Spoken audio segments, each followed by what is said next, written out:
And we are live. Welcome back, everybody, to Checkpoint, brought to you by Strictly Casual, your number one show, rounding up all the hottest gaming news stories of the week and discussing all the relevant topics you need to know about. I'm one of your hosts, Vincentimore Deslantius, today joined by James Walmar Bartholomew. Yep, How was that? I love it. Perfect. Great. Audio listeners, thank you so much for listening. You can find us on YouTube at youtube.com/strictlycasual. Please hit us with a rating on audio platforms and subscribe. It helps us out so much. If you don't know, tomorrow, because we're going to upload these today. So tomorrow is Summer Games Fest. Huge. Probably the biggest day for the channel in a long time. Probably since Doctor Strange stuff. So if you're going to watch it, watch along with us. It's going to be a great time. It's going to be a ton of fun. We're going to be live around 10:30 PST, getting ready for the 11 a.m. Show. That kind of thing is going to be great. We're also recording Obi-Wan Episode 4 review tomorrow before Summer Games Fest, so that will be up before we go live as well. And yeah, we're just chilling. James, how you doing? What's up? Well, I have to talk about it on the show. Yeah. I got into my grad program at NYU. Let's go! Masters of Urban Planning program. Hype, poggers, all the more. But I didn't get any funding. Yeah. So I'm trying, I'm in this weird tension between, I'm so excited to get in. Like, you got into NYU. 5%. Yeah, it's 5% acceptance rate. Yeah. But on the other hand, it's about $50,000 a year with like housing and everything. Yeah. And I have no money. Right. So trying to figure out maybe subsidized loans. I can't do unsubsidized loans. Sure. This is the stress. But I played some great games this week, man. I'm glad. What'd you play? I played a lot of Apex, getting back into it. I've been taking a little bit of a break from Elden Ring. Yeah. I got pretty far. I killed God. No, I didn't kill Godfrey. Godfrey is the thorn in my side right now. So I'm on Godfrey right now. And I just kind of been letting that sit for a little while. I jumped back into Nier Automata. Mm-hmm. Okay. And I'm in my second playthrough of that. And I'm starting to see, because if you don't know, Nier Automata takes about 4 playthroughs to get the full experience. Right. And in typical JRPG fashion. In typical JRPG fashion. Yeah. So I'm about halfway through my second playthrough, and I'm starting to see the differences between the first playthrough and the second playthrough. Like, there's some cutscenes that you just don't see. Right. There are some perspectives that you don't see going on that you see in the second playthrough that I'm like, whoa, okay, so this is where it kind of starts. And I'm really curious to see how these play out in the rest of the second playthrough and the concurrent playthroughs afterward. And lastly, I jumped into Minecraft. Yeah, you did. Let's go. I did. I jumped into Minecraft. My friends were talking about Minecraft, and I just said, you know what? Is today the day? And then I said, today is the day. Yeah. Good. What are you doing in Minecraft? Just playing a little solo world, or are you playing with them? Playing with them. Nice. And here's the thing I realized about Minecraft, particularly my Minecraft habits. I lose people all the time. Like geographically? I'm pretty good at directions, but I lose where they're at. Yeah. I got in at least 4 discussions with my friends talking about how they left me, and they said, no, you left us. And I said, no, I was minding my own business, doing my thing, and I turned around and y'all were gone. The beauty of Minecraft is by having procedurally generated maps, every time you have to reacquaint yourself with, okay, where am I? What am I doing here? That kind of thing, to figure out where to go back and where other people are. Well, no, yeah, I'm cool with the terrain. Yeah. I got great directions. Just underground when it comes to but when it comes to finding people, forget it. Totally lost. Okay. Forget it. The little name tag, even though they're underground, you're like, oh yeah, they're somewhere over there. Yeah, I'm just like, well, they don't appear as clearly. Yeah, no, as you would think. Yeah, because they're still in this there's black. Yeah. So they get lost super easily. Mm-hmm. Now, wait, how did you really play Minecraft? Oh, I played Minecraft. Okay. Back in the day. Yeah. I dumped hours. Good. Into Minecraft. Yeah, I would credit Minecraft with the reason I can type fast. Okay. Fast-ish. I mean, I'm not speedy or anything, but faster than probably the average person because of Minecraft. Because of commands or because of text commands, chat? Baby. /home before you get killed, baby. I'm over here /take all / boom boom boom / I'm a keyboard warrior. Oh, I never did that. I was a purist. I wish I was a purist, but my original when I became a content creator when I was 9, 10 years old making a Minecraft Mm-hmm. channel. We were downloading mods and stuff, and then putting all those videos up online. I had to learn so much. I had the Oh, WinRAR files going, like the. yeah. I thought I was master. Extract all to this folder. Absolutely, got to make. Yep. Yep, can't misplace Open app anything. data roaming to get Yeah. your texture packs. Yep. Oh, I re-downloaded or updated Minecraft last week because someone was saying they have this like, I don't know, new world or whatever. There's a big update A this new week for update. Minecraft. Big Huge update. update. It just came out yesterday. Yeah. So it's like Wilds. That's what it's called or something. Yeah, it's called Wild. So yeah, I don't know. I don't know specifically what they added, but Me I neither. do know that now so they bundled together Java Edition and Windows Edition. Which So if is you so have interesting. Java, you get Windows, and if you have Windows, you get Java. But the thing is, they're still separate to where To launch they're either not. one. Yeah, you can launch either one. You can have both, Mm-hmm. but they're not linked together. So if you have Java, you can't invite people from Windows. So odd. It's so odd, but you can just download the other version. I wonder what's different in Unless each you're version. on console. So if you're Right. on console, you're That's by Bedrock. default, you're the Windows version. Oh, it's Which not is Bedrock anymore? Oh, Windows Edition is Bedrock. Windows is Bedrock. Okay. So Kind of, odd. they're just synonymous. I wonder what the difference is between the two right now, anyways. There's no difference. Yeah, it's odd. Very odd. I don't know. They had me migrate my Mojang account into a Windows, like connects my Exactly. Mojang with Windows. Yeah. So it's a whole thing. So you go through your Microsoft account, and that's what allows for crossplay. I have not been able, like, I'm only able to use I have like a ray tracing mod thing downloaded. It's not like real ray tracing because you can buy Minecraft real ray tracing or whatever. Sure. But it's pretty damn close, and it only works with Java. It does not work with my Bedrock version. There's no Windows is like no mods. Gotcha. Oh, it's vanilla. beautiful, dude. Oh, I gotta show you. It looks really, really cool. I want to see it. Oh, okay. And then this week, James, I put like 10 hours into Elden Ring, maybe 15. Like really making some big strides over there. I'm at like 60, 65 hours or so. I'm like level 95. I did like 20 levels this week, dude. I was like, it was huge for me. Really finally exploring Atlas Plateau. Got to the left-hand side to get in the manor. I did 2 of those bounty mission things that you were telling me about with the volcano envelopes. And I don't know how to get around that manor, bro. Like, there's got to be a way to go around it. Like, go inside of it. It's got to be like a dungeon or something, right? The manor. Volcano you got manor. Inside, right? I'm inside, but I don't know where to go to the next, like, anywhere else. Like, I went into all the rooms. I went into the secret back door thing, killed all the snails, back there. Oh, yeah. After that, I'm like, there's no way this part of the map is closed off. I've gone every single direction in this map, and I can't figure out how to access the rest of it. I'm like, I must be stupid. I don't want to look it up because I know I'll figure it out eventually. But I'm like, I'm missing probably something very obvious to access a whole nother. There's a whole outdoor section of Volcano Manor. Yeah, and I've done a lot of it. A lot of outdoors. Did you kill the Godskin? Well, I didn't. Oh, no, I didn't kill the Godskin. There's the magma worm that's on top. Not magma worm, but the freaking... Yeah. It's the pincher guy. He's freaking with the tail, the rock. Oh, yeah, the falling star beast. Falling star. Hate him. I couldn't beat him. I moved on. Did you try to find him on your horse? Yeah, I'll have to come back, bro. My horse a torrent gets shit on pretty fast. But anyways, making big strides there, so that's been awesome. I went into the capital just just to see if I'd be able to survive at this point. And there's this guy with like full gold knight's armor guarding one side, and he's on a horse, and he has this like teeth shield thing and this giant axe dealio. Oh yeah, just one of the. It just might be the Erd Tree Knights. Yeah.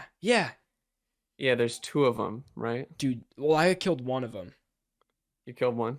It was only one of them that attacked me or whatever, but I got one and it was hard, bro. I did it like 5 or 6 times, so I finally got it. It felt so good. Yeah. So playing that, and then this week I did a 4-hour stream on Saturday where I just played I called it the sampler platter. Just really tried a lot of different things that came out that I kind of was missing out on. So first I tried Destiny's new season, Iron Banner. Super fun. They redid Iron Banner again, and very cool game mode, like a capture the flag type game mode that's super cooperative. And competitive, but still being fun to play. It's not like hit yourself in the head if you lose kind of deal. And then Roller Champions, dude. Oh my god. Roller Champions. I saw that on Steam. It's awesome. It's for free. I highly recommend getting it. It's tons of fun, dude. Tons of fun. And then I played like 5 or 6 matches of that, and then I played Slay the Spire for the first time. Did I one. really like Slay the Spire. Me too, bro. I was so surprised how much I loved it. Mm-hmm. And then I did the Fortnite event, so that was fun too. You should try Inscription. That's on my I list would love to too. play Inscription. That's Mm-hmm. on my wish list of things to buy. Mm-hmm. But that's it. That's what I played this week. So What is on your current wish list right now? Of like, what is at the top of your list of like, oh, if this goes on a sale, I'm gonna buy it. um I don't know because I'm so focused on like I really want to play Death Stranding so badly, but I Mm-hmm. won't start it until I finish Elden Ring, which could be a long time, dude. I'm like, why do I think Elden Ring is game of the year, hands down. But there's some things about it that I didn't expect that I wouldn't like about it, like what we've talked about in the last couple episodes, the lulls. There's these big lulls Mm-hmm. in the open world, and it hits hard. And I always think of like, oh, I kind of want to play a different game right now, but then I won't come back to this fast, and I want to keep coming back fast so I can finish it and then come back to it eventually. You know, I'm interested to see what would happen if you went back to Dark Souls 3. because it's more linear. Mm-hmm. There's less lulls. No lulls, Yeah, actually. I'd probably be more open to it, but also the beginning of these games are so hard for me because you're not like underleveled, but you're equal level or to the bad guys or Yeah. how it's supposed to be right away.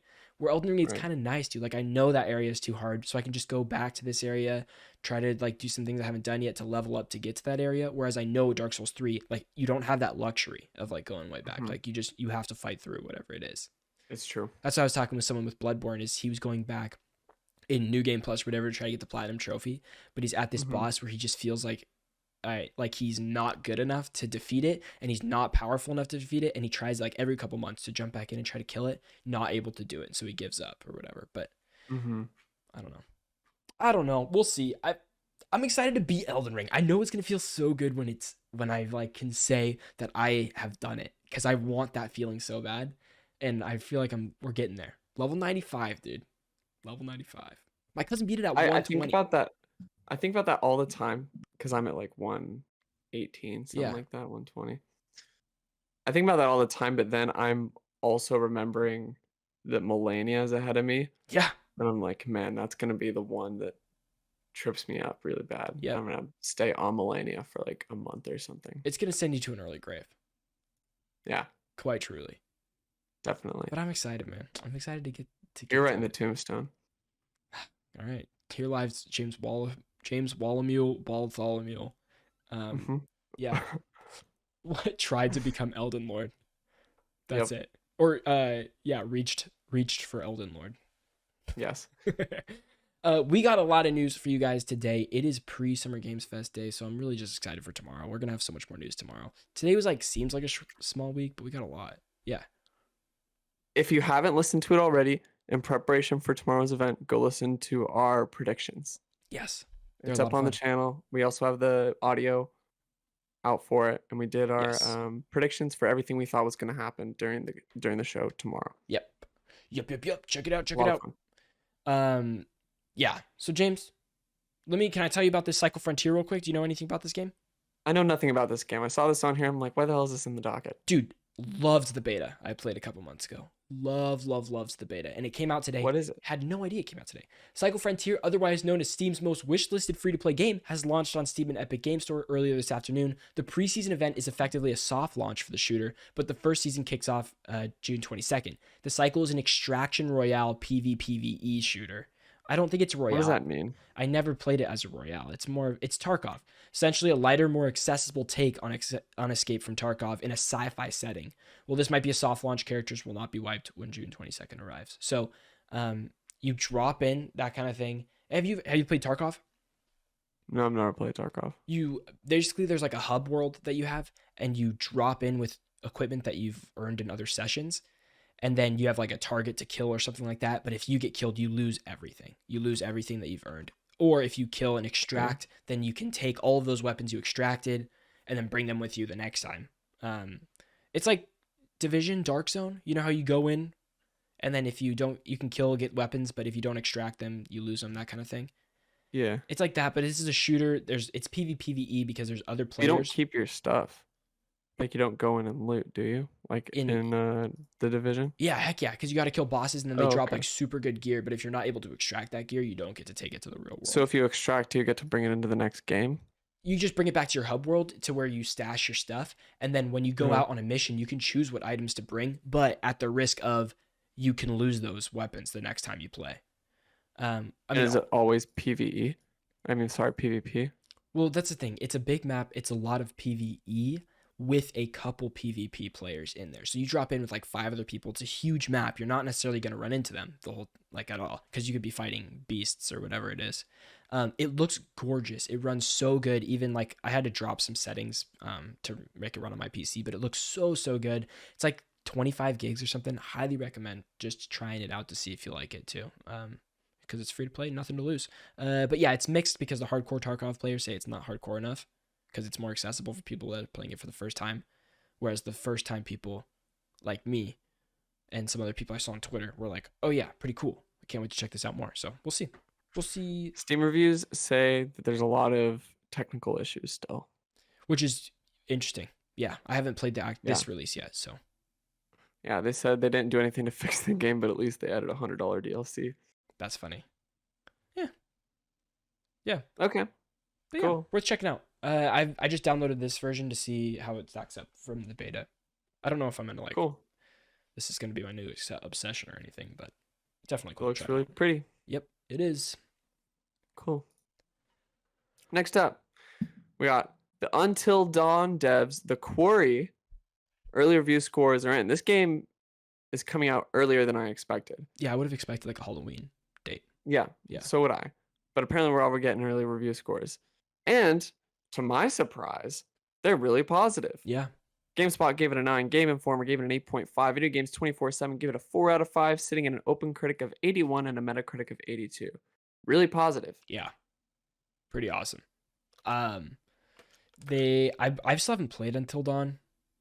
I know I need to. You literally have it, man. Yeah, I know it's free.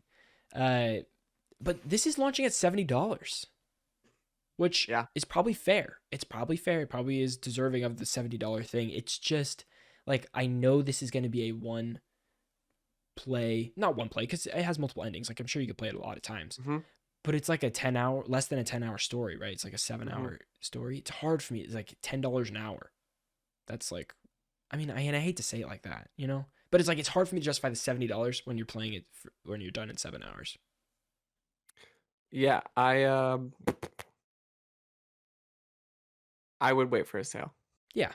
And I'm sure it will be on sale. I don't think. Well, here's the thing. I don't think I would really pay for any of those very those cinematic actor-driven experience games because I feel like I wouldn't get, even if it was $60, I feel like I wouldn't get my money's worth just because I'm not the target audience for that type of game. Sure. But what about like a Telltale game? Same concept. Still wouldn't pay. Like all the Telltale games I've played, Under gone $10 for free. Yeah.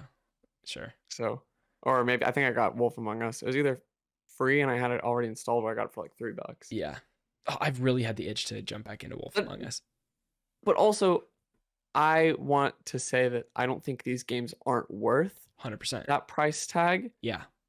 I think they have the content to justify the price tag, but for me personally and to my taste, it's hard for me to justify paying $60, $70 on even like here's the thing though, I got in a discussion with someone that makes it sound like I got in an argument with someone. Sure. I didn't. I was having a discussion with someone about how we miss these like 6 to 10 hour, maybe 12-hour game experiences. Maybe this was with you. Yeah. But remember, like back in the day, you buy a game and you finish it in a weekend. Yeah. I miss those experiences because now every game wants to be this like 30-hour, 40-hour, 100-hour experience in which you really like invest your time and money into it and you really just get immersed in this world and all this stuff. And I'm like, man, I just want to sometimes I just want to buy a game, have an incredible short That's Ratchet and Clank, experience. Man. That's Ratchet and Clank Rift Apart for me. It's so perfect length. I couldn't get into Ratchet and Clank. I don't know how, but it's just like a 3D platformer with the shooting just wasn't for me. Okay. But along that same line of a super premium quality short experience. Yeah. I want more. What? of those. Oh, With I those thought you super like had premium. I thought you had like No, an example you were building towards. I was like, what? What is it? What is it? no. I think on the higher end of that spectrum, you have a game like Spider-Man that's like 20 hours. I want to say. Yeah, Miles Morales is like, dude, I on my second playthrough less than 10. I knocked that baby Yeah, out. First playthrough was longer, but yeah. and that was launched at 50. It didn't launch at full 60. Yes, it was 50. Amazing game, Hmm. incredible game, Miles Yeah, Morales. This is one of the reasons, James, this week I picked up Ghostwire Tokyo. Okay, and now let me yeah, you explain. Now let me did. explain. It was on the days of play sale for Hmm. ridiculous. I think it was $25 off, or it was $25, and then it's usually 70 or 69 or whatever. So huge chunk right there. Plus, when I ordered Horizon Forbidden West, it came with a $10 voucher for the PS like PlayStation Store because I ordered it from Direct and it was like a pre-order. So I was like, hell yeah, I'm just gonna use this voucher, get Ghostwire Tokyo for $15. Okay, I know it got middle of the line reviews, but apparently you can beat the whole thing in 11 hours. That's a shorter experience that I'm going for. Some people Yep. like the story, some people didn't. I find the setting interesting. The combat, I've heard it gets boring half of the game. Oh well, it looks kind of fun to me. We'll see. It might be terrible, it might not be, but for $15, I'm probably gonna get at least an okay experience for a Yeah, short game. I would say so. Yeah, I'm excited. It's still a AAA game. You know what I mean? Hmm. It's not like it's gonna be. I mean, that comment. Rewind. There are some really bad AAA games. That's not what I was trying to say right there. Okay. Yeah. Good point. Good point. Another game we got this week coming out is Mario Strikers Battle League early review scores. IGN gives it an 8, Game Informer 7.5, GameSpot 7, Video Game Chronicle 3 out of 5, OpenCritic 77, and Metacritic 75. Pretty damn good scores there too. I think it'll be a good party game. Yeah, and I believe there's a beta, or not a beta, but like a demo you can download on the Switch. Yeah, To check there's it a out. demo. So Hmm. it looks pretty fun, dude. I did see some gameplay this week. I saw some people playing it. You didn't play the original Mario Strikers, did No, you? I didn't. Ah, it was a damn good time. I'm missing out. I'm missing out. It was really fun. Maybe you'll like this. I'm sure. I'm sure I might. Yeah. Who knows? Finn, kick us off with the news. Number one on the news report here. This is kind of a smaller one, but Ben Studio rebranded. They're rebranding all their stuff right now with some. Great logo. It is pretty cool. It is pretty cool. Did you see? I wish I could put it on the screen right now, but you can go look at just Ben Studio. It's like mountains, kind of with a upside down triangle, Hmm. and they switch it with different themes. So like on their website, they have like 50 different themes that they could potentially like hit this with depending on what the context is and stuff. And they're really cool. They're That's really pretty cool cool. looking. Yeah, with different That's animations really, and really stuff. cool. So with 29 years of experience in game development, Ben Studio has a rich legacy in video games from Siphon Filter to Resistance, Uncharted, Golden Abyss, and Days Gone. We strive to provide our players with high-fidelity experiences that create a lasting impact. As we reflect on our past and look towards the future, we're thrilled to unveil the new Ben Studio logo. The new Ben Studio logo represents an abstract and modern interpretation of the studio's history, location, and lifestyle. Located at the base of the beautiful Cascade Mountains in Central Oregon, Ben provides us with unique lifestyle where we can work in tech but live a life analog. I thought that was dope. I just thought that was a really cool thing. Today, we're excited to share a snippet of news on our current project. This is huge too. We are currently working on a new IP. So that means right off the bat, they are not working on a new Uncharted game that people were speculating about. They are not working on a Days Gone 2. We already knew that.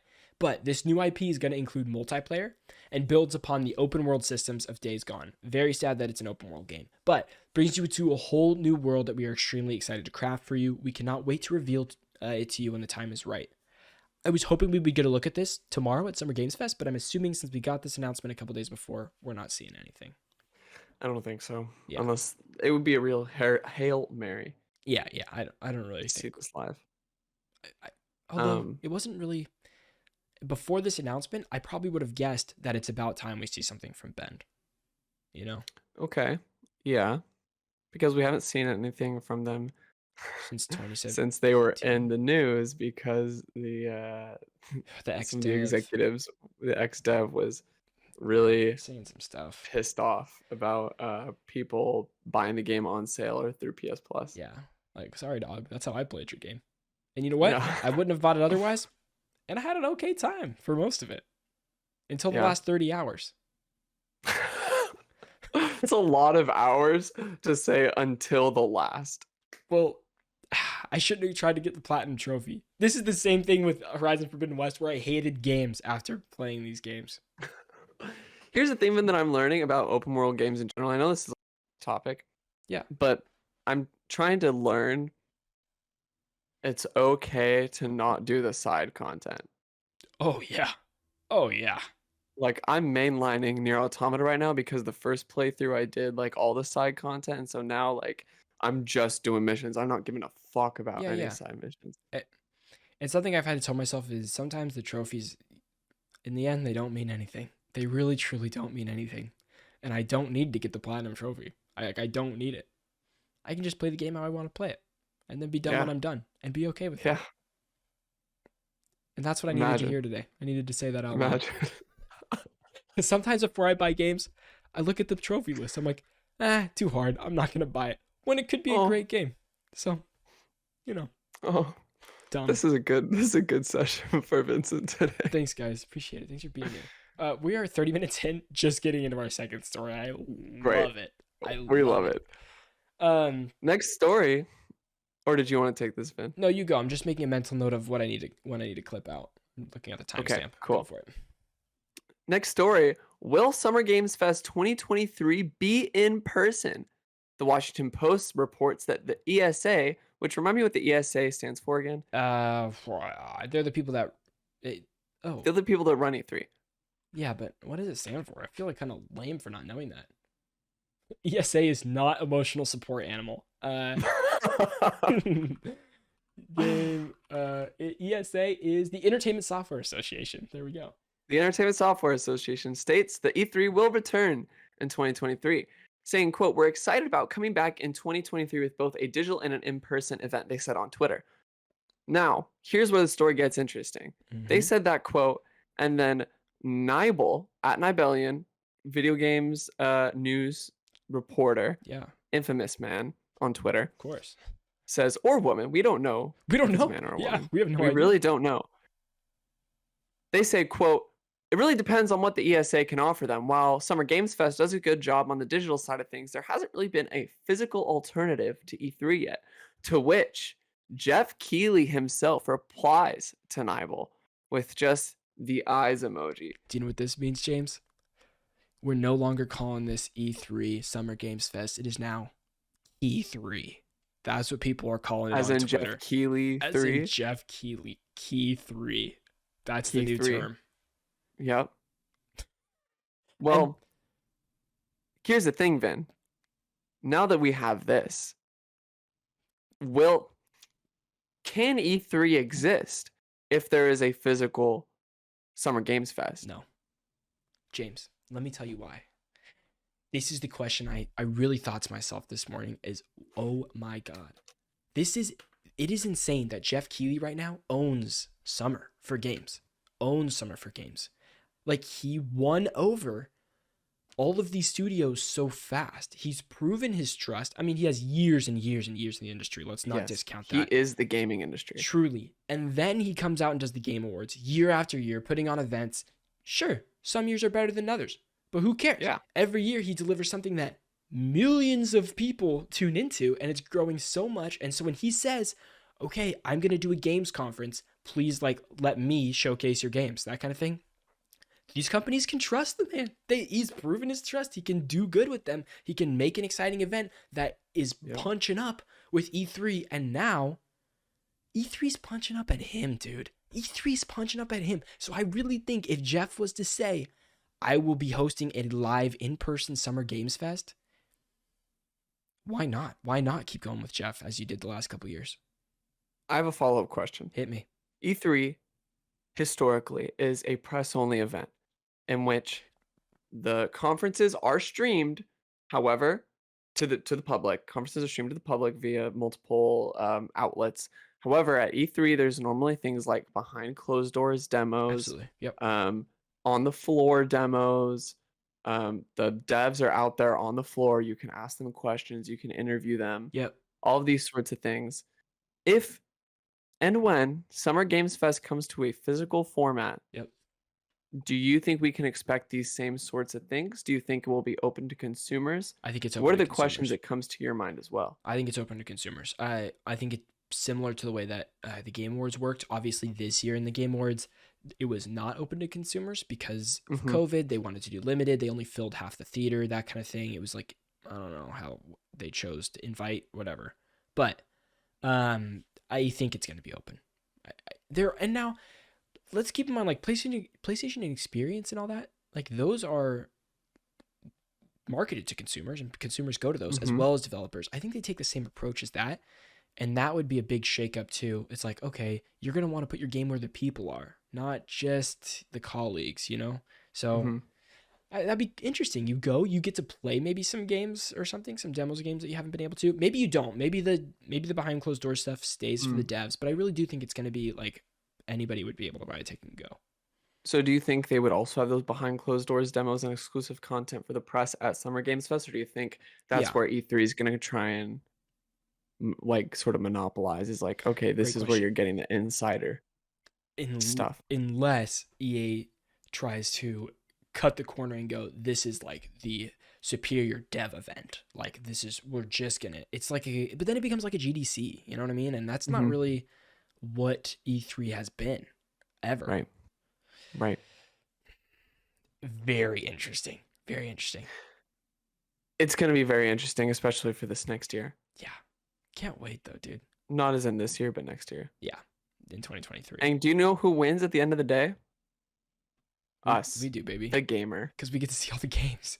No matter what, we're Exactly. seeing games, bro. Exactly. That's it. Can you imagine? We go to an in-person Summer Games Fest next year, That'd be awesome. or an E3. I just really So would like cool. to go to a live gaming event. Please, please, God. Yeah. God, I would love to.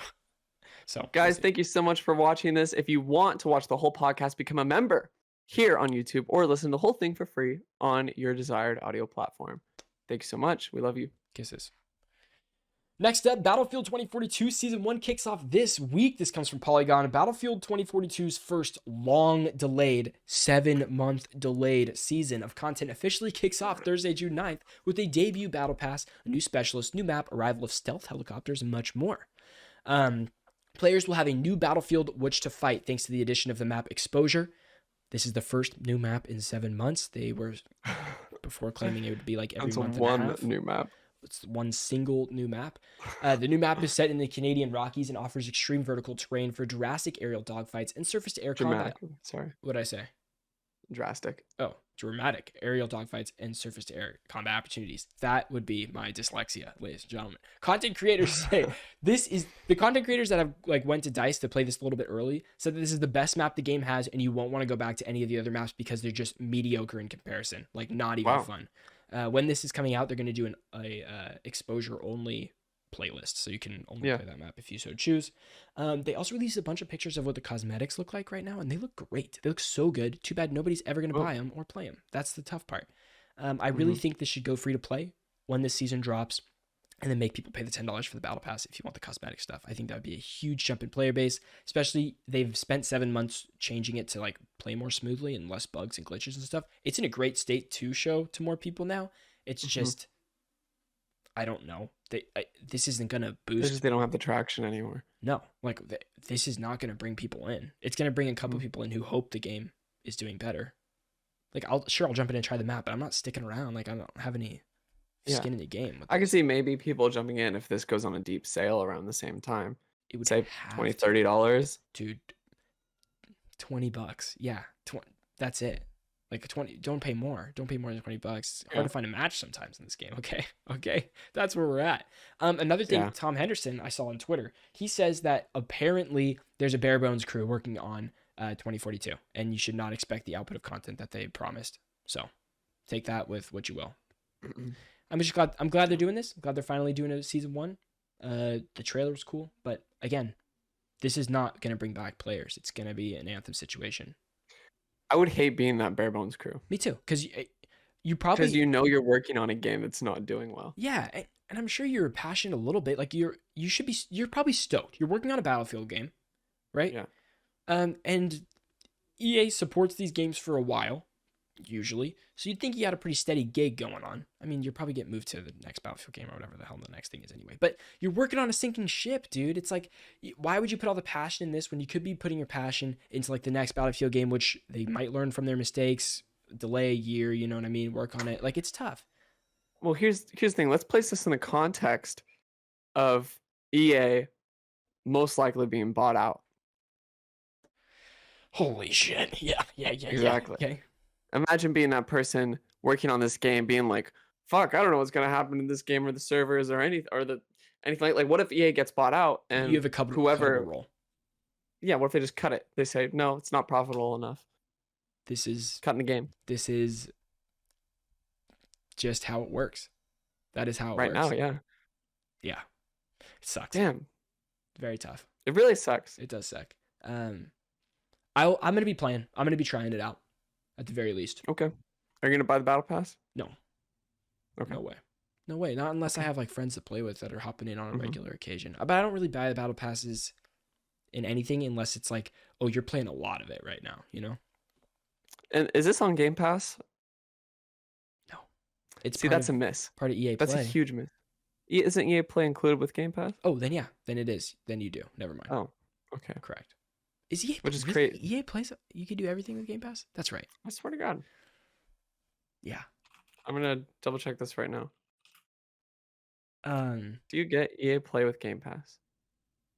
EA Play will be available to members of Xbox Game Pass Ultimate and Xbox Game Pass for PC. Oh, good. Okay, so if you have PC, you can get it. If you have PC or Game Pass Ultimate. So if you have just Game Pass for Xbox and that's it, you do not get it. Yeah. All right. Well, it's tough. It's tough. I don't know. I was gonna say something else about this, but I forgot. I blanked a little bit. I'm just bummed out about it. Very excited about this game. James, you remember? I pre-ordered this. But I've been burned before, James. I'll be burned again. Anthem, Cyberpunk, Battlefield added to the list of games that I spent full money for the day of. Now, you know what? Yeah. It happens. Oh, it happens to the best of us. But I should know. Yeah. I should know better. I shouldn't have pre-ordered this when I could have just bought it the day after. I'm not going to put that on you because you believed in the game. You believed. I did. I really believed in Battlefield 2042. Yeah. That's not your fault. Yeah. I believed. As much, yeah. Hey, 2 on those lists are from EA. That should tell you something too. 2 on what list? Oh, I've been burned list. Burnt you out. Yeah. I've been freaking Anakin'd on Mustafard. Okay, like literally that bad. That bad. What was the other EA game on that list? You said Anthem. Cyberpunk. Anthem. Damn. Rest in peace to the Anthem. The Anthem what? Roadmap? The fucking. Not the roadmap, the revitalization. Yeah. 2.0. Dude, Anthem hey, 2.0. I saw a tweet this morning that says you should have murdered Battlefield 2042 and put all those proceeds into revitalizing Anthem because the player base is there and people would jump back in if it's good. But I would. But nobody's really jumping would. back into Battlefield 2042. Anthem had so much promise, Vincent. Cheesy was streaming it the other day. God bless you, Cheesy. I'm like, Cheese, what are you doing, dog? He's like, I just wanted to fly around a little bit. See that he's like all of us. He's like all of us, bro. All I want to do is have a cool fucking Iron Man mech dude to run around with, shoot some fucking monsters and aliens. Oh, be able to custom. Dude, the customization was so cool. It was awesome. It was so cool. Yeah. The paint, the different paint effects. Okay, James, talk to me right now. Look at me. Look at me. Ready? Are you ready to jump back into Anthem and get the Platinum Trophy with me before the servers go down and have one of the most rare trophies like ever? Yes. 100%. I will buy it today if it's on sale. It's not that hard. And it could be a great time. It could be a really fun time. I'm in. I'm so in. Okay. It's like the story, and then you have to like kill like some odd enemies with guns. That's it. Okay, yeah, I'm in. Okay, great. This is awesome. Cheesy's been pestering me about this too. He wants to do it. I'm so in. This sounds like so much fun. All right, awesome. Sounds good. The next story is a shakeup. Is it, or is it an expected shakeup? It's an expected shakeup. But there's a few caveats that I think make this story really, really interesting. Sure. Okay. That I think is going to lead to some really good discussion. So, we all know Blue Box, the dev behind PlayStation 5's Abandoned. The game that misled fans now is revealing, or has been revealed, however that sentence works, Sure. that there's been solicited business deals in toxic chat rooms, a lot of shady stuff going on with this game. But we're going to read to you this article from GameSpot, not the whole thing. I selected some paragraphs, some highlights, condensed some things down. If you want to read the whole article, go to gamespot.com. It's going to go into a lot more details about specifics regards to this like private exclusive chat room that people had to sign NDAs about, and all this other stuff that makes this story super complex. So go read it. It's great. Someone it's a really well written for this. article. Wow. Yeah. Interesting. Yeah. I'm just gonna get into it. The lead developer on the project, Hassan Kahraman, has said Abandoned is exactly what he always said it was, an indie survival horror about a lone survivor stuck in the woods with a cult. However, in the past year, onlookers have also seen it become a game about a rampant super intelligent AI. Totally different. More recently, it was said to be a game about vampires. As it stands, there is no meaningful evidence that Abandoned exists in any real way, though there is a long trail of dubious business deals, uninspiring leaks, and a chat room full of fans, including at least one child, where the game's lead developer has misled a captive audience for months. Yeah. What an intro. James, this is just something I thought about right now. Like, I'm thinking about the trail that Blue Box has done, like the demo that was like the waiting screen, and then it just got deleted after that. Nobody actually didn't work. It. Yeah, it at just first. Yeah, it didn't work, and then they redid it, and then it was a countdown. But at the countdown, nothing happened, and you just deleted the game. Yep. I'm trying to think of how. Well, this is impossible. This is gonna be impossible. How incredible would it be if they just out of the blue, get it, Blue Box, dropped like a 30-minute thing you could play, and it was flawless, like flawless in execution, something like a story that was like so engaging in 30 minutes. You're like, I need more of this. Gameplay was perfect. You could replay it 20 times and get new stuff out of it. You know what I mean? James, this is an impossible scenario, but how wild would it be if that actually happened? First of all, that would be insane. Second of all, that's never going to happen. And if it did, it would never lead to anything except that. Right. Correct. Keep in mind, they have no track record of making literally anything. So, yes. Sony, you should just fund me. I don't make games. So, that would be fine. Like, I could reallocate funds, you know what I mean? And just keep teasing I have something. I have student loans to pay off. We could take Strictly Casual to the next level with $100,000 in the bank, right? We could. True. We absolutely could. There might be some ROI, some return on investment, baby. Yeah. I don't know. Just thinking. I think we could do it. Keep going, James. It gets more interesting. Despite once being planned to release on PlayStation 5 in the fall of 2021, several people close to Kahraman tell GameSpot that there is no game, at least not one that's actively being worked on. The reason for that isn't as fun as it being a part of some Long Kong Kojima ARG like fans once suspected. In reality, those close to Kahraman tell GameSpot that despite Kahraman's public claims that the game's development is coming along, he has privately admitted Abandoned is on hold and he first needs to fund its development with a playable prologue, which our sources indicate he doesn't seem to be in a hurry to create. Yeah. Interviews with more than half a dozen people who have had close contact with Kahraman since September 2021 have detailed a picture of a game in disarray and a developer who promises a lot, including paid work for fans, but delivers very little. What the hell is that about? Paid work for fans? I don't know. Okay, cool. I don't know. Great. Rumors climbed around Blue Box being a stand-in developer for what many speculated to be Kojima's new Silent Hills project. Bullshit. In the past, Kojima has had other like stand-in studios that he's sort of like unveiled projects under that would be like, oh, this is XYZ studio, producing this. When in reality, it was Kojima. Kojima's a very smart person, and I don't think he would put any cards on the table for Blue Box. No. Yeah. But I'm going to move on. Keep moving on. Yeah. But what's important is not that fans gathered to discuss the game, but that Kahraman seems to have been there too. And this is where it gets interesting. Following the community he helped create as it tirelessly crafted theories about the true nature of his indie game. Over time, he seemed to bend the direction of his game and its concept to retrofit what fans were saying. When they thought it was Silent Hill, he released a brief teaser in the game's strange, almost featureless standalone app on PS5 Mhm. that included music very much like that of Silent Hill's longtime composer Akira Yamaoka. When the fans thought he was teasing a Metal Gear Solid project, he reworked the horror story centered on a cult instead to focus on a fourth wall breaking AI program and secret government cover ups. And then this is where it starts to, this is the concluding paragraph of the Yeah. article. It says most recently, it's said that the game is back to telling a story about a cult, but it seems not to matter. Those who spoke to GameSpot say he never appears to be working on the game or its prologue since last fall. He's so often been chatting with the group or playing Siege straight through the night that I'm What? curious as to whether that's, I think that's Rainbow Six It is. Siege. It is. Yeah. Great.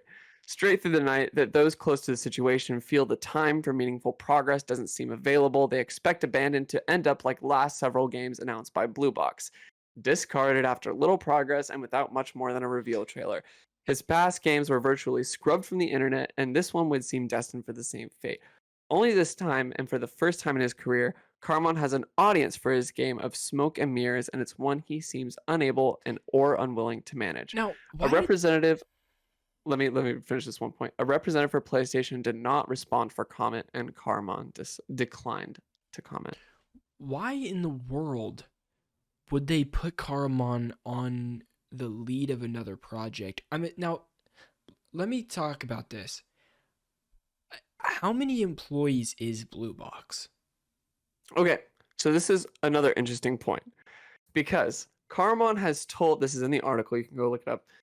Carmon has said that he's had a team of about 50 people, including outsourced people to work on this project. However, according to the Dutch Chamber of Commerce, Blue Box was a studio with about 15 people in 2015. 15, 1 5.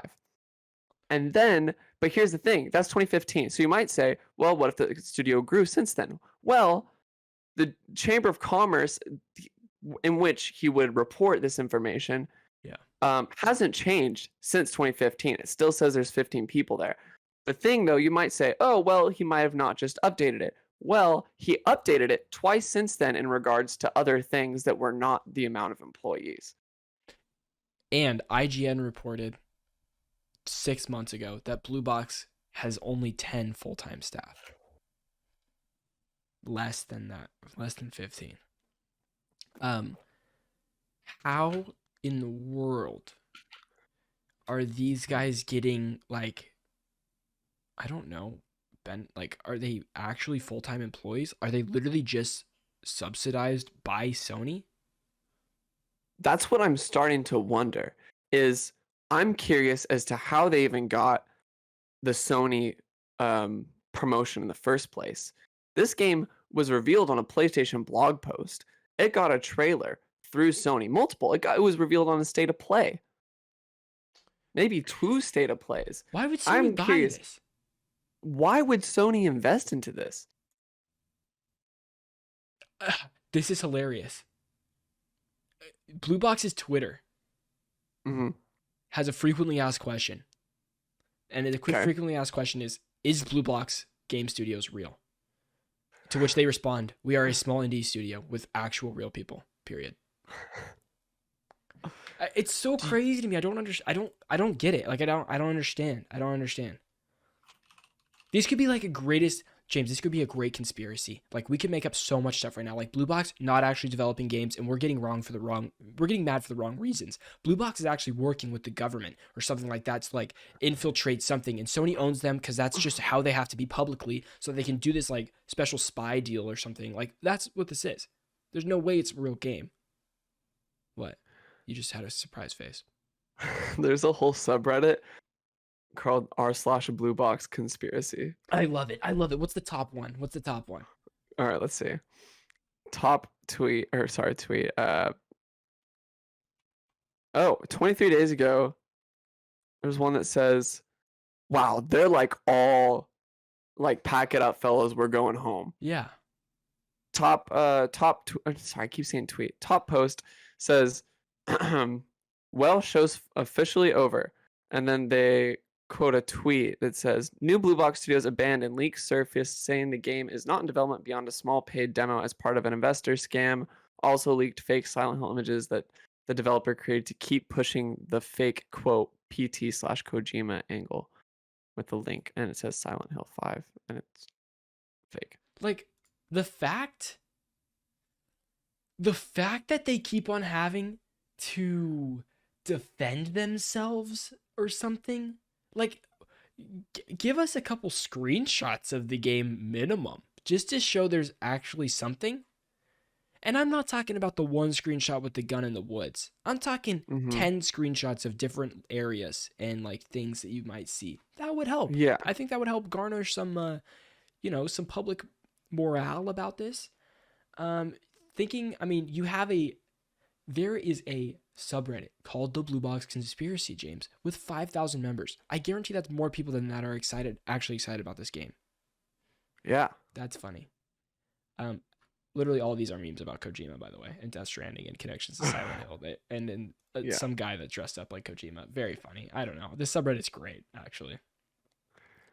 They also post pictures of anything Kojima posts, and then they screenshot and post it to the subreddit and said, "Guys, I think I found another clue," with no explanation or anything. Yes. It's just a screenshot. It's really funny. That. All that is to say, regarding Blue Box, regarding Hasan Kahraman, originally I was going to have a take about what happens when an artist lets their project be governed by fans, but after uncovering what appears to be a ruse to garner funding for a project that doesn't exist, perhaps to just pocket the money themselves across a team of 10 people, I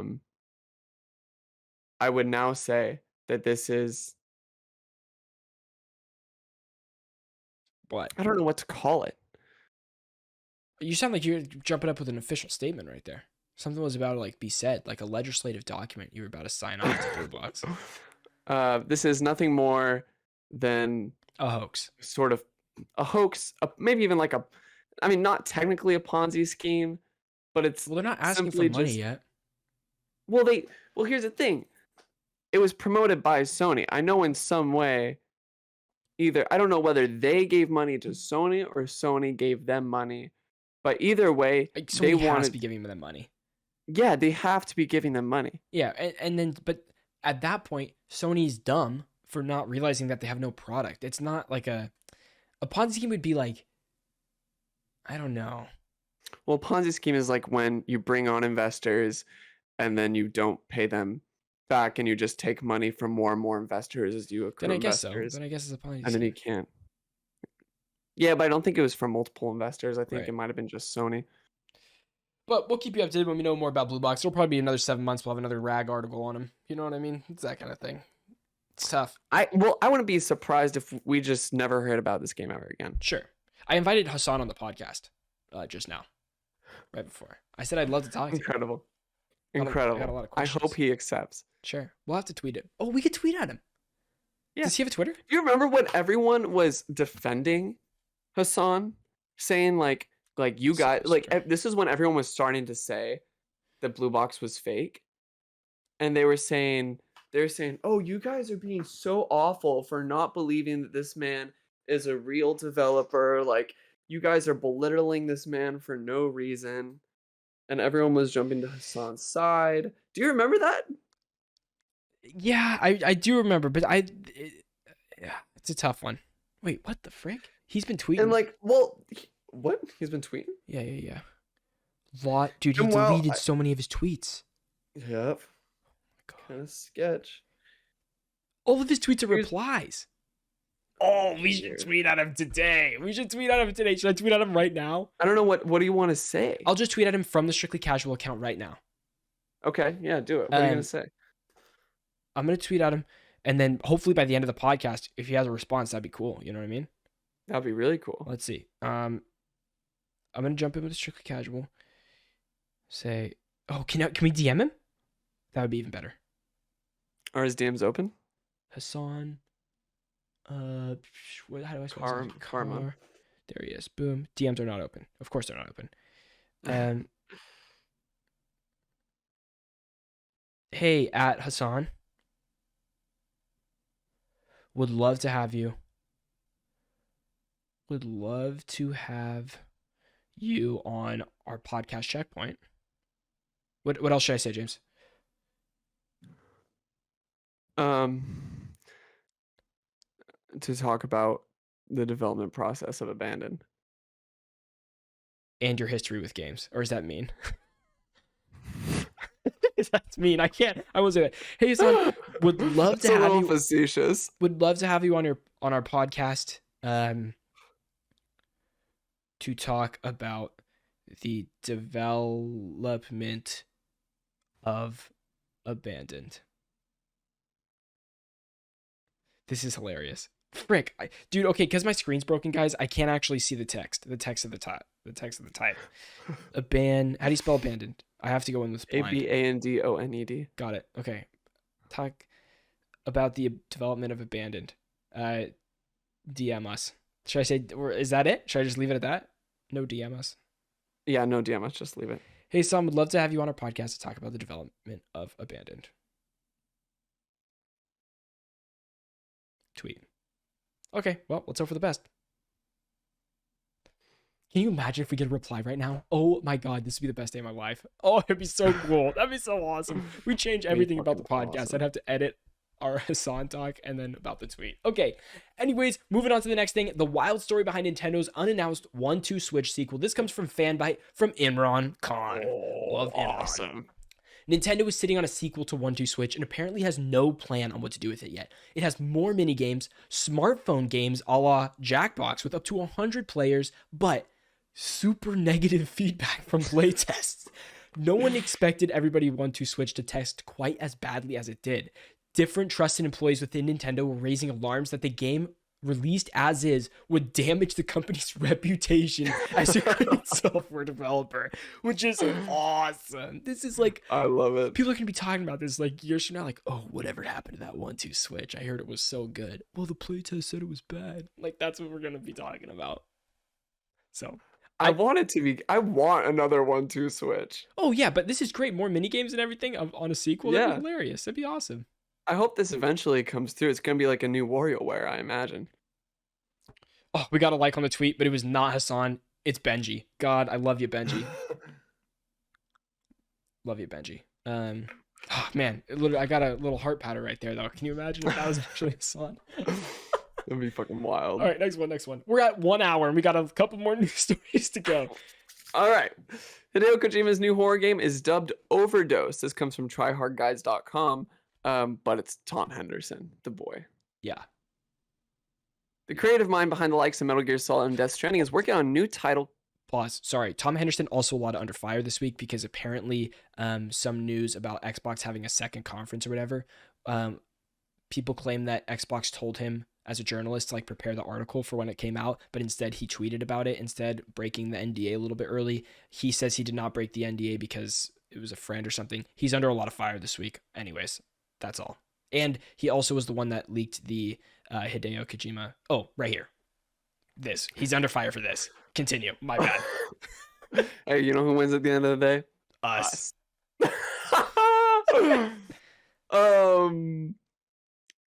Kojima is working on a new title currently named Overdosed. Early footage that has been sent to me, Tom Henderson, under the request of anonymity, seems to show Mama from Death Stranding wearing a blue dress. The game, however, does not appear to be Death Stranding 2 and just features the actress who played Mama, Margaret Qualley. Who's also in Once Upon a Time in Hollywood. Cool. Footage shows the character walking through dark corridors with a flashlight in third person, but it's been suggested that the game can be played in first person too. A jump scare at the end of the footage shows game over, followed by a Hideo Kojima game, ... overdose. It's been rumored by reputable insider Jeff Grubb that Kojima has been in talks with Xbox for the company to publish their next game. Although I wasn't able to verify that this deal has been finalized, it does seem that something is likely to be announced soon. After all, a picture did surface last week of Hideo Kojima in a Zoom call with the creator of the Summer Games Fest, Jeff Keighley, last week. Key 3. That's all the information, but I'm betting we see something from Kojima tomorrow, whatever it is. Do you think it will come tomorrow? Well, yes, because with Jeff Keighley. Yeah. Do you think we also see something at Xbox Games Conference? Depends on what we see A tomorrow. double dip? Totally Okay. depends on what we see. Because Fair enough. here's what I think is actually going to happen. It's not going to be a trailer or anything, no gameplay. It's going to be Hideo Kojima at his desk, someone translating, that kind of thing, you know? But he's going to be like, I'm working on a new game. I'm working on a new game with Margaret Qualley. It's a horror game. The working title right now is Overdose. And then it's like a quick little like title screen. That's it. And then Jeff Keighley's like, he's going to be like, I had the pleasure of talking with Hideo or with Kojima-san, because he says Kojima-san. I had the pleasure of talking with Kojima-san. And I'm so excited to share this news with you. And then he just rolls the tape. That's exactly how it's going to go. Yep, that's exactly how it's going to go. We are so excited to see the next generation of what Hideo Kojima has for us. Moving on. So this would mean he's working on 2 projects concurrently. Yeah, or this is a short thing, like not a full... Like in between Death Stranding 2 and Death Stranding 1. Right. He has, like, I don't think, like, Death Stranding kind of took over his world. It's like, if you really look at, like, everything, like, everything he did, posted. Now, I know like, I don't know, social media is like something you put out there is whatever. It was everything Death Stranding. He's still making little figurines of the characters that, like, you know, it's like, he's in that world. So I could see us getting a Death Stranding too. Obviously, I haven't played the first game, so I don't really know. But, you know. Yeah, I don't know how the first game ends. But, I mean, apparently, according to Norman Reedus, there's a second one. Yeah, apparently, according to him. So you're right. We could be getting 2 games. We'll see. Yeah, we'll see. Or this is Death Stranding 2. But it showed Overdose as a title screen. Maybe that's the sequel. Maybe this is the sequel. Oh, maybe. I mean, same actress. Be interesting.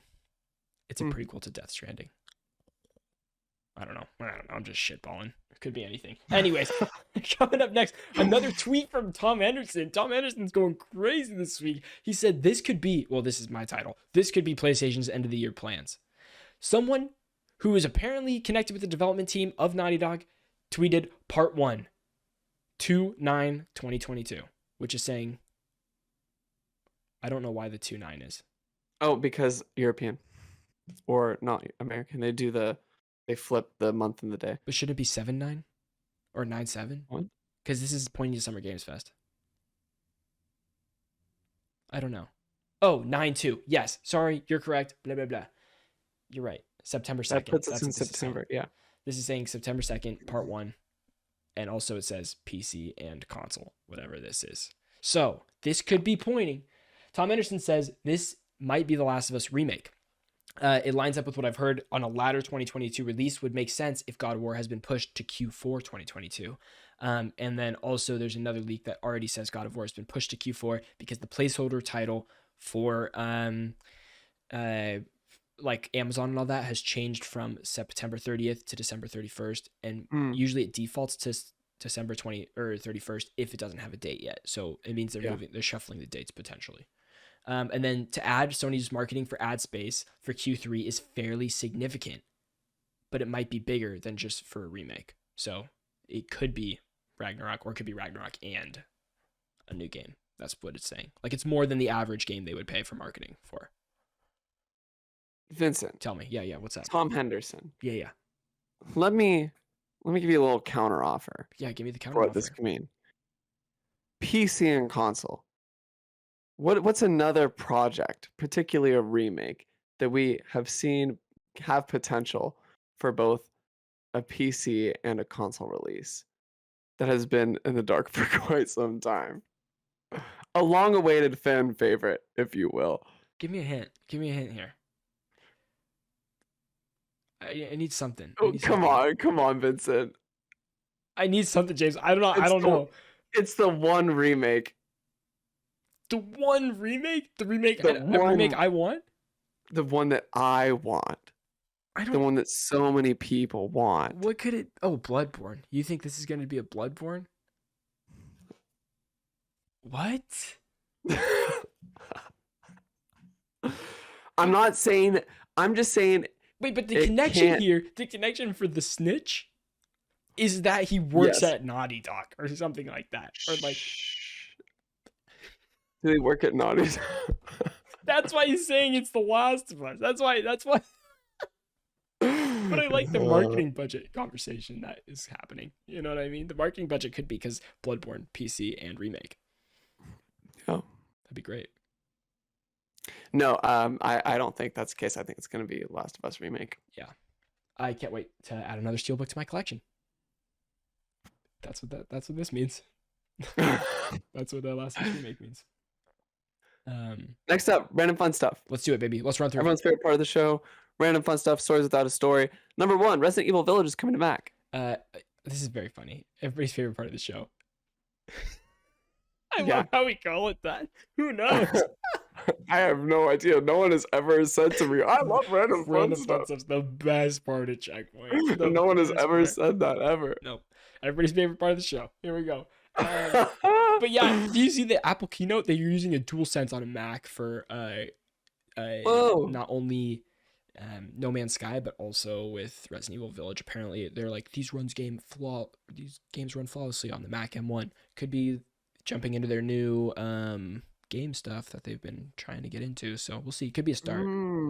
Just trying to say like, oh, look at these AAA games that can run on our machines. So I don't know. Yeah, could be. Super cool. Saudi Arabia has acquired a $1 billion stake in Embracer Group. I have heard nobody talking about this. But a country has bought $1 billion worth of shares basically for Embracer Group. That's crazy. I don't know what the hell this could possibly mean, but that is crazy. Oh my god.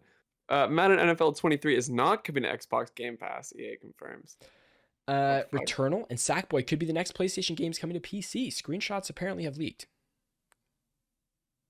Cool.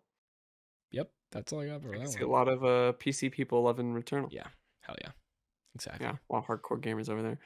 Maxing out a Diablo Immortal character could reportedly cost up to $110,000. Yeah. You heard anything about Diablo Immortal?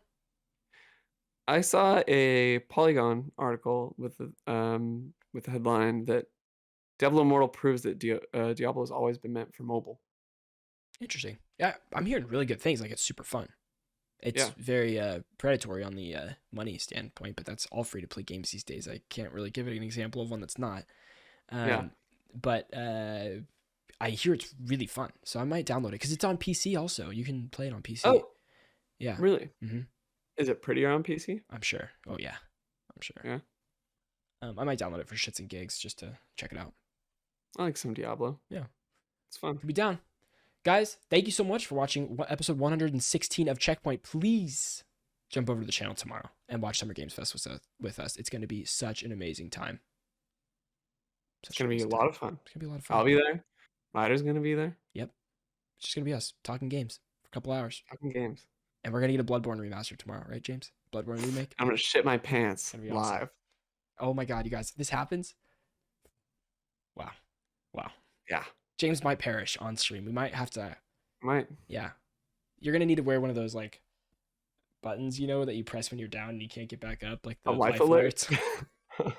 Help, I've fallen and I can't get up. That's what's going to happen. All right, guys. I'm going to get a air vac on screen. Exactly. They're going to bust through the window and just... bust through the window. Yep. Insane. Peace out, everybody. We'll see you next week.